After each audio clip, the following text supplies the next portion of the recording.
Yeni həftənin ilk iş günündən Ayrı 24-ün xəbər mərkəzindən salamlayırıq hər birinizi. Bugün də ölkə və dünya gündəminin əsas siyasi hadisələrindən xəbər verməyə, baş verənləri ekspertlərimizlə birlikdə təhlil etməyə, bir sözlə nə baş verirsə ondan xəbər verməyə gəlmişik. Yaxın bir saat ərzində bələdçiniz mən olacağım Jale Həsənli. Birləşmiş Ştatlar Prezidenti Donald Trump özünün Truth Social səhifəsində Qırlandiyaya milyardlarla dollar sərmayə qoymağa hazır olduğunu bildirib.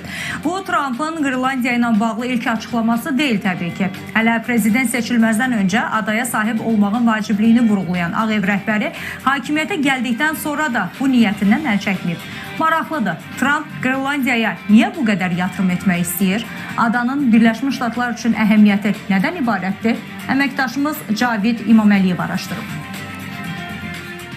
Amerika Birləşmiş Ştatları Qrinlandiyaya yeni iş yerləri yaratmaq və onun rifahını yaxşılaşdırmaq üçün milyardlarla dollar sərmayə qoymağa hazırdır. Prezident Donald Trump özünün Truth Social səhifəsində bildirib ki, Vaşinqton Qrinlandiya xalqının öz gələcəyini təyin etmək hüququnu qətiyyətlə dəstəkləyir. İkinci Dünya müharibəsindən bəri etdiyimiz kimi sizi qorumağa davam edəcəyik. Biz yeni iş yerləri yaratmaq və sizi zənginləşdirmək üçün milyardlarla dollar sərmayə qoymağa hazırıq və seçsəniz, sizi dünyanın ən böyük ölkəsi, Amerika Birləşmiş Ştatlarının bir hissəsi olmağa dəvət edirik, deyə Trump yazıb. İndiki məqamda Ağ Ev rəhbərinin Qrinlandiyanın alınması ilə bağlı açıqlamalar verməsi və Danimarkaya təzyiqləri adanın geosiyasi və təbii ehtiyatları nəzərə alındıqda başa düşüləndir. Belə ki, Qrinlandiya böyük neft, qaz, qızıl və bir çox təbii ehtiyatlara ev sahibliyi edir. Adanın təbii ehtiyatlar zənginliyinin fərqində olan Vaşinqton rəhbərliyi hələ Trump hakimiyyətə gəlməzdən öncə də 1867 1910, 1946-cı illərdə Qrinlandiyanı almaq istəyib. Amma indi olduğu kimi Danimarka adanın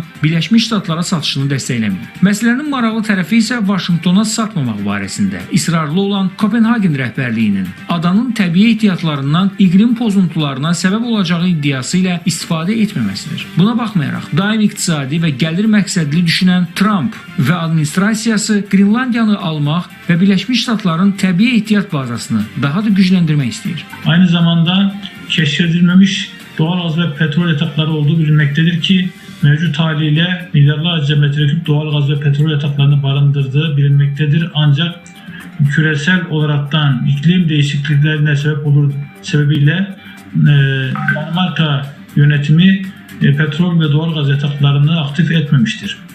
Bununla beraber kritik mineral ve nadir toprak elementleri olarak bilinen yeraltı kaynaklarına da sahip olması ve buradaki zenginlikleri de Amerika'nın iştahını çekmektedir. Qrinlandiya neft, qaz, qızıl, eyni zamanda digər nadir elementlərlə zəngindir. Həmçinin istər dəniz ticarətinə nəzarət, istərsə də hərbi strateji baxımdan əhəmiyyəti yüksəkdir. Buna görə də Birləşmiş Ştatlarla yanaşı Rusiya və Çin də Qrinlandiyada fəaliyyət göstərməkdə maraqlıdır. Eyni zamanda Qrinlandiya qismən suverenliyini əldə edir və hər il təqribən 60 milyon yaxın əhalisi olan Qrinlandiyaya Danimarka büdcəsindən 500 milyon avro dəyərində maliyyə yardımı ayrılır. Qrinlandiyanı Birləşmiş Ştatlar üçün əhəmiyyətli edən digər vacib məsələ isə adanın həm Rusiya üzərində strateji baxımdan, həm də Vaşinqtonun Çinlə rəqabəti fonunda böyük rola malik olmasıdır. Belə ki, qlobal istiləşmə səbəbində buzların əriməsi Şimali Arktika hövzəsində hərəkətliyin artmasına səbəb olur. Odur ki, Vaşinqton bölgə üçün vacib strateji əhəmiyyəti olan adanı ələ keçirmək, bununla da rəqibləri Çin və Rusiya üzərində hərbi üstünlük əldə etmək istəyir. Üstəlik, Qrinlandiyanın əhəmiyyətinin fərqində olan Çin